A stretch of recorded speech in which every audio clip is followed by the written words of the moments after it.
ನಮಸ್ಕಾರ, ನನ್ನ ಹೆಸರು ಡಾಕ್ಟರ್ ಅಪರ್ಣಾ ರಾಮಕೃಷ್ಣ ಪೈ. ನಾನು department of neurology Kasturba medical college ಮಣಿಪಾಲಲ್ಲಿ ಪ್ರೊಫೆಸರ್ ಹುದ್ದೆಯಲ್ಲಿ ಕೆಲಸ ಮಾಡ್ತಾ ಇದ್ದೇನೆ. ಇವತ್ತು ವರ್ಲ್ಡ್ ಸ್ಟ್ರೋಕ್ ಡೇ, ವರ್ಲ್ಡ್ ಪಾರ್ಶ್ವವಾಯು ದಿವಸದ ಬಗ್ಗೆ ಮಾತಾಡಲಿಕ್ಕೆ, ಮಾಹಿತಿ ಕೊಡಲಿಕ್ಕೆ, ಅವೇರ್ನೆಸ್ ಕ್ರಿಯೇಟ್ ಮಾಡಲಿಕ್ಕೆ ಇಲ್ಲಿ ಈ ಕಾರ್ಯಕ್ರಮವನ್ನು ಹೊಂದಿಸಿದ್ದೇವೆ. ಸೊ ಸ್ಟ್ರೋಕ್ ಅಂತ ಹೇಳಿದರೆ ಈಗ ತುಂಬ ಸಾಮಾನ್ಯ ಆಗ್ತಾ ಇದೆ, ಕಾಮನ್ ಆಗ್ತಾ ಇದೆ. ಸ್ಟ್ರೋಕಿಗೆ ನಮ್ಮ ಕನ್ನಡ ಭಾಷೆಯಲ್ಲಿ ಲಕ್ವ, ಪಾರ್ಶ್ವವಾಯು ಅಂತೆಲ್ಲ ಹೇಳ್ತೀವಿ. ಇದರ ಬಗ್ಗೆ ಸುಮಾರು ಮಾಹಿತಿ ಇರಬಹುದು, ಆದರೆ ಕೆಲವರಿಗೆ ಕೆಲವು ತಪ್ಪು ಕಲ್ಪನೆ ಸಹ ಇರುತ್ತದೆ. ಅದಕ್ಕೋಸ್ಕರ ಇದರ ವಿಷಯ ಸರಿಯಾದ ಮಾಹಿತಿ ಕೊಡಲಿಕ್ಕೆ ಈ ಕಾರ್ಯಕ್ರಮವನ್ನು ಹಮ್ಮಿಕೊಂಡಿದ್ದೇವೆ. ಸೊ ಸ್ಟ್ರೋಕ್ ನೋಡಿದರೆ ನಾನ್ ಕಮ್ಯುನಿಕೇಬಲ್ ಡಿಸೀಸಸ್ ಅಲ್ಲಿ ಈಗ ತುಂಬ ಕಾಮನ್ ಆಗ್ತಾ ಇದೆ, ಮತ್ತು ಇದರದ್ದು ಬರ್ಡನ್ ತುಂಬ ಜಾಸ್ತಿ ಆಗ್ತಾ ಇದೆ. ಮುಂಚೆ ಏನು ಅಂತಿದ್ರೆ 60-70 ವರ್ಷ ಆದ ನಂತರ ಸ್ಟ್ರೋಕ್, ಪಾರ್ಶ್ವವಾಯು ಜನರಿಗೆ ಕಾಡುತ್ತಿತ್ತು. ಆದರೆ ಈಗ ಸಣ್ಣ ವಯಸ್ಸಲ್ಲಿ ಸಹ ಈ ಪಾರ್ಶ್ವವಾಯು ತುಂಬ ಕಾಮನ್ ಆಗಿದೆ. ಇದಕ್ಕೆ ಕಾರಣ ಏನು? ಈಗ ಸಣ್ಣ ವಯಸ್ಸಲ್ಲೂ ಪಾರ್ಶ್ವವಾಯು ತುಂಬ ಕಾಮನ್ ಆಗ್ತಾ ಇದೆ. ಸೊ ಇದಕ್ಕೆ ಹಲವಾರು ಕಾರಣಗಳಿವೆ. ಸ್ಟ್ರೋಕ್ ಅಂತ ಹೇಳಿದರೆ ಬ್ರೈನ್ ಅಟ್ಯಾಕ್. ಹಾರ್ಟ್ ಅಟ್ಯಾಕಿಗೆ ಎಷ್ಟು ಪ್ರಾಮುಖ್ಯತೆ ಕೊಡ್ತೇವೋ ಅಷ್ಟೇ ಪ್ರಾಮುಖ್ಯತೆ ನಾವು ಬ್ರೈನ್ ಅಟ್ಯಾಕ್ ಅಥವಾ ಸ್ಟ್ರೋಕಿಗೆ ಸಹ ಕೊಡಬೇಕಾಗ್ತದೆ. ಜೀವನ ಶೈಲಿ, ಲೈಫ್ ಸ್ಟೈಲಿಂದ ಈ ಥರ ಸ್ಟ್ರೋಕ್ ಈಗ ತುಂಬ ಕಾಮನ್ ಆಗ್ತಾ ಇದೆ. ಸಾಮಾನ್ಯವಾಗಿ ನಮ್ಮ ಲೈಫ್ ಸ್ಟೈಲ್ ಅಂತ ಹೇಳಿದರೆ ಅತಿಯಾದ stress, high blood pressure, high cholesterol, diabetes, lack of exercise, sedentary life style ಅಂತ ಹೇಳಿದರೆ ತುಂಬ ಹೊತ್ತು ಕೂತ್ಕೊಂಡೇ ಕೆಲಸ ಮಾಡೋದು, ಆಲ್ಕೋಹಾಲ್, ಸ್ಮೋಕಿಂಗ್, ಇದರಿಂದ ಎಲ್ಲ ಸ್ಟ್ರೋಕ್ ತುಂಬ ಜಾಸ್ತಿ ಆಗ್ತಾ ಇದೆ. ಸ್ಟ್ರೋಕಲ್ಲಿ 2 ವಿಧ ಇದೆ, ಹೆಮರೇಜಿಕ್ ಸ್ಟ್ರೋಕ್ ಮತ್ತು ಇಶ್ಕಿಮಿಕ್ ಸ್ಟ್ರೋಕ್ ಅಂತ. ಸೊ ಸ್ಟ್ರೋಕ್ ಅಂತ ಹೇಳಿದರೆ ಮಿದುಳಿನ ಯಾವುದೋ ಒಂದು ಭಾಗದಲ್ಲಿ ರಕ್ತ ಸಂಚಾರದ ತೊಂದರೆಯಾಗಿ ಸ್ಟ್ರೋಕ್ ಆಗುವಂಥದ್ದು. ಇಶ್ಕಿಮಿಕ್ ಸ್ಟ್ರೋಕ್ ಅಂತ ಹೇಳಿದರೆ ರಕ್ತ ಸಂಚಾರದ ಕೊರತೆಯಾಗಿ ಬ್ರೈನಿನ ಒಂದು ಭಾಗದಲ್ಲಿ ಡಿಸ್ಫಂಕ್ಷನ್ ಶುರು ಆಗುತ್ತದೆ. ಹೆಮರೇಜಿಕ್ ಸ್ಟ್ರೋಕ್ ಅಂತ ಹೇಳಿದರೆ ಅದೇ ರಕ್ತನಾಳ ಒಡೆದು ರಕ್ತಸ್ರಾವ ಆಗಿ ಬ್ರೈನ್ ಹೆಮರೇಜ್ ಅಂತ ನಾವೇನು ಕಾಮನ್ ಆಗಿ ಹೇಳ್ತೇವೋ ಅದರಿಂದ ಆಗುವಂಥದ್ದು. 2 ಸಹ ಕೆಲವೊಮ್ಮೆ ಸೀರಿಯಸ್ ಕಾಂಪ್ಲಿಕೇಶನ್ಸ್ ಬರ್ತವೆ. So around 80% of strokes ischaemic ಅಂತ ಹೇಳಿದರೆ ರಕ್ತ ಸಂಚಾರದ ಕೊರತೆಯಿಂದ ಆಗ್ತದೆ. ಅರೌಂಡ್ 20% ಬ್ರೈನ್ ಹೆಮರೇಜಿಂದ ಆಗ್ತದೆ. Early recognition. ಸೊ ಪ್ರತಿ ವರ್ಷ October 29 world stroke day, awareness day ಅಂತ ಮಾಡ್ತೀವಿ. ಸೊ ಸ್ಟ್ರೋಕ್ ಅಂತ ಕಂಡು ಹಿಡಿದ್ರೆ ತಾನೇ ಅದರದ್ದು ಟ್ರೀಟ್ಮೆಂಟ್ ಕೊಡಲಿಕ್ಕೆ ಆಗ್ತದೆ. ಮತ್ತು ಸ್ಟ್ರೋಕ್ ಒಂದು ಟೈಮ್ ಸೆನ್ಸಿಟಿವ್ ಇಶ್ಯೂ ಅಂತ ಹೇಳಿದರೆ ಸ್ಟ್ರೋಕನ್ನು ಕೂಡಲೇ ಇಮಿಡಿಯೇಟ್ ಆಗಿ ಕಂಡು ಹಿಡಿದ್ರೆ ಅದಕ್ಕೆ ತಕ್ಕ ಟ್ರೀಟ್ಮೆಂಟ್ ಕೊಡ್ಬೋದು.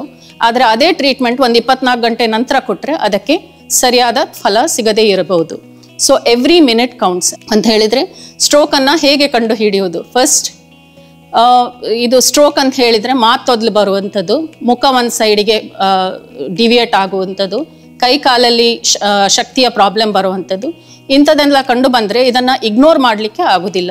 ಕೂಡಲೇ ನಿಯರೆಸ್ಟ್ ಹಾಸ್ಪಿಟ್ಲ್ ಹತ್ರ ಹೋಗಬೇಕಾಗ್ತದೆ.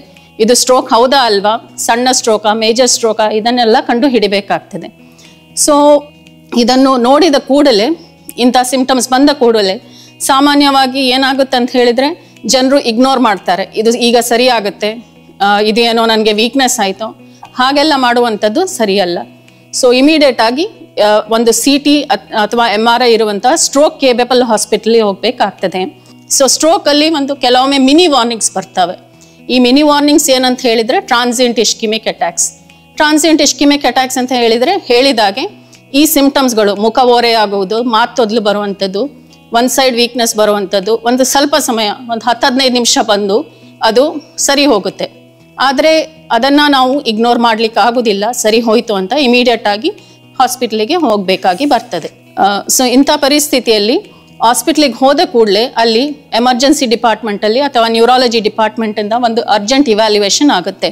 ಪೇಷಂಟ್ ಕಾನ್ಷಿಯಸ್ ಇದ್ದಾರಾ, ಪೇಷಂಟಿನ ಕೈ ಕಾಲದ ಶಕ್ತಿ ಹೇಗಿದೆ, ಒಂದು NIHS ಸ್ಕೋರ್ ಅಂತ ಇರುತ್ತೆ, ಅದರಲ್ಲಿ ಸಿವಿಯಾರಿಟಿ ಆಫ್ ದ ಸ್ಟ್ರೋಕ್ ಗೊತ್ತಾಗುತ್ತೆ. ಅಂತ ಹೇಳಿದರೆ ಇದು ಮೈನರ್ ಸ್ಟ್ರೋಕಾ, ದೊಡ್ಡ ಮುಂದುವರಿಬಹುದಾ ಎಲ್ಲ ಅಂತ. ಸೊ ಇಮಿಡಿಯೇಟ್ ಆಗಿ ಅದಕ್ಕೆ CT ಸ್ಕ್ಯಾನ್ ಮಾಡ್ತಾರೆ. CT ಸ್ಕ್ಯಾನ್ ಮಾಡುವ ಉದ್ದೇಶ ಏನಂತ ಹೇಳಿದರೆ ಇದು ಇಶ್ಕಿಮಿಕ್ ಸ್ಟ್ರೋಕಾ ಅಥವಾ ಹೆಮರೇಜ್ ಸ್ಟ್ರೋಕಾ ಅಂತ ಕ್ಲಿಯರ್ ಆಗುತ್ತೆ. ಹೆಮರೇಜ್ ಸ್ಟ್ರೋಕಲ್ಲಿ ಕೆಲವೊಮ್ಮೆ ನ್ಯೂರೋಸರ್ಜನ್ ಅನ್ನು ಸಹ ಕರೆದು ಅರ್ಜೆಂಟಾಗಿ ಸರ್ಜರಿ ಸಹ ಬೇಕಾಗಿ ಬರ್ಬೋದು. ಸೊ ಇದನ್ನು ಕ್ಲಾಸಿಫೈ ಮಾಡಿದ ನಂತರ ಇಮಿಡಿಯೇಟ್ಲಿ ಏನಂತ ಹೇಳಿದರೆ ಟೈಮ್ ಸೆನ್ಸಿಟಿವ್ ಟ್ರೀಟ್ಮೆಂಟ್ ಕೊಡಬೇಕಾಗುತ್ತೆ. ಸೊ ಈಗ ಲಾಸ್ಟ್ 1.5 ಡಿಕೇಡ್ಸಲ್ಲಿ ಏನಂತ ಹೇಳಿದರೆ ಒಂದು ಥ್ರಾಂಬೋಲೈಸಿಸ್ ಅಂತ ಹೊಸ ಟ್ರೀಟ್ಮೆಂಟ್ ಬಂದಿದೆ. ಸ್ಟ್ರೋಕ್ ಆಗಿ ಒಂದು 3-4 ಗಂಟೆ ಒಳಗೆ ಆಸ್ಪತ್ರೆಗೆ ಬಂದರೆ ಈ based upon the physicians discretion ಅಂತ ಹೇಳಿದರೆ ಪೇಷಂಟ್ ಇದ್ದ ಕಂಡೀಷನ್ನು CT ಸ್ಕ್ಯಾನ್ MRI ಎಲ್ಲ ನೋಡಿಕೊಂಡು ಒಂದು ಕ್ಲಾಟನ್ನು ಡಿಸಾಲ್ವ್ ಮಾಡುವಂಥ ಇಂಜೆಕ್ಷನ್ ಕೊಡಲಿಕ್ಕೆ ಸಾಧ್ಯ ಉಂಟು.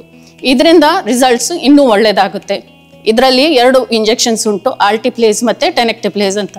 ಪೇಷಂಟ್ ಇದು ಕಂಡೀಷನ್ ನೋಡಿ ಇದನ್ನು ಮಾಡಬೇಕಾಗಿ ಬರ್ತದೆ. ಸೊ ಅದೇ ರೀತಿಯಲ್ಲಿ ಒಂದು ವೇಳೆ ಈ ಇಂಜೆಕ್ಷನ್ಸ್ ಅಲ್ಲದಿದ್ದರೆ ಎಂಡೋವ್ಯಾಸ್ಕ್ಯುಲರ್ ಥ್ರಾಂಬೆಕ್ಟಮಿ ಅಂತ ಸಹ ಮಾಡಲಿಕ್ಕೆ ಸಾಧ್ಯತೆ ಉಂಟು. ಇದರದ ಫೆಸಿಲಿಟಿ ಸಹ ಈಗ ಕಸ್ತೂರ್ಬಾ ಮೆಡಿಕಲ್ ಕಾಲೇಜ್ ಮಣಿಪಾಲಲ್ಲಿ ಅವೈಲೇಬಲ್ ಇದೆ.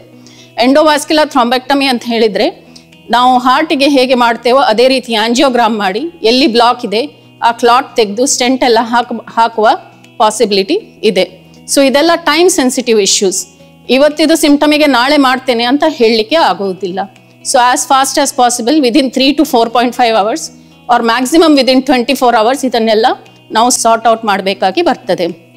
ಸೊ ಅದಕ್ಕೋಸ್ಕರ recognition of stroke is most important. Recognise ಮಾಡಿದರೆ ಅದನ್ನು ಇವ್ಯಾಲ್ಯುಯೇಟ್ ಮಾಡ್ಬೋದು ಮತ್ತು ಅದಕ್ಕೆ ತಕ್ಕ ಟ್ರೀಟ್ಮೆಂಟ್ ಕೊಡಲಿಕ್ಕೆ ಸಾಧ್ಯತೆ ಉಂಟು.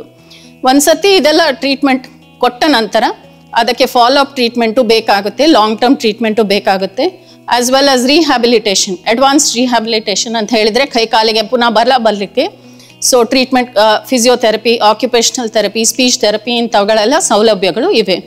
ಸೊ ಇವತ್ತಿದು ಮೆಸೇಜ್ ಏನಂತ ಹೇಳಿದರೆ stroke is a very disabling condition. So immediate recognition, be fast ಅಂತ ಹೇಳ್ತೀವಿ, ಮತ್ತು ಎವ್ರಿ ಮಿನಿಟ್ ಕೌಂಟ್ಸ್. ಎಷ್ಟು ನಾವು ಬೇಗ ಮಾಡ್ತೀವೋ ಅಷ್ಟು ಬೇಗ ಇವ್ಯಾಲ್ಯುಯೇಷನ್ ಮತ್ತು ಟ್ರೀಟ್ಮೆಂಟ್ ಕೊಡಲಿಕ್ಕೆ ಸಾಧ್ಯತೆ ಉಂಟು. ಸೊ ಮೇನ್ ಅಂತ ಹೇಳಿದರೆ ಸ್ಟ್ರೋಕ್ ಈಸ್ ಅ ಡಿಸೇಬಲಿಂಗ್ ಕಂಡೀಷನ್. ಇದನ್ನು ಪ್ರಿವೆಂಟ್ ಮಾಡ್ಬೋದು. ಪ್ರೈಮರಿ ಪ್ರಿವೆನ್ಷನ್ ಅಂತ ಹೇಳಿದರೆ ಸ್ಟ್ರೋಕ್ ಬರೋದಕ್ಕಿಂತ ಮುಂಚೆನೇ ನಮ್ಮ ಲೈಫ್ ಸ್ಟೈಲನ್ನು ಸರಿ ಮಾಡುವಂಥದ್ದು. ಸೆಕೆಂಡ್ರಿ ಪ್ರಿವೆನ್ಷನ್ ಅಂತ ಹೇಳಿದರೆ ಸ್ಟ್ರೋಕ್ ಆದ ಕೂಡಲೇ ಇಮಿಡಿಯೇಟ್ ಆಗಿ ಹಾಸ್ಪಿಟ್ಲಿಗೆ ಹೋಗುವಂಥದ್ದು. ಮತ್ತೆ ಒಂದ್ಸತಿ ಸ್ಟ್ರೋಕ್ ಆದ ನಂತರ ನಮ್ಮ ಲೈಫ್ ಸ್ಟೈಲ್ ಮತ್ತು ಟ್ರೀಟ್ಮೆಂಟ್ ಸರಿಯಾಗಿ ಮಾಡಿಕೊಳ್ಳುವಂಥದ್ದು. Every minute counts. So be aware and identify strokes and prevent strokes early. ಧನ್ಯವಾದಗಳು.